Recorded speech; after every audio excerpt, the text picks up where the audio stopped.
Alors, je poursuis mon propos sur l'orthographe et en quoi l'orthographe doit se soumettre au contexte masculin, le contexte du nombre, le contexte du genre, et qu'elle ne peut pas par elle-même résoudre toutes ces questions-là. Il faut tenir compte de ce qui se passe autour. Alors je reviens sur cette question que j'ai ébauchée tout à l'heure, qui a été coupée pour des raisons techniques, indépendantes de ma volonté. Ils font, par exemple, ou ils sont.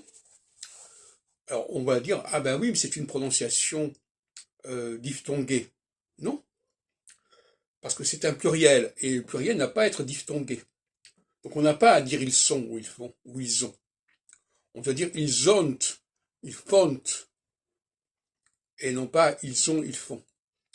Si c'était un masculin ou un singulier, on pourrait prononcer la diphtongue ON, mais ce n'est pas le cas. De la même façon, ce qui est encore plus étrange, si je dis il pense, alors déjà, quand on dit il pense, on ne prononce pas la diphtongue.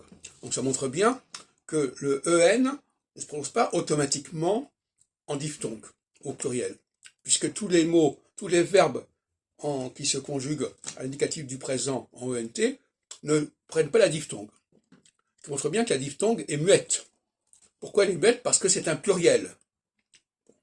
Donc il faut travailler sur le même mode que les verbes en ils pensent, ils changent, ils veulent, où on ne prononce pas la diphtongue, parce que la diphtongue ENT n'est pas pertinente, si on peut dire, en tant que telle.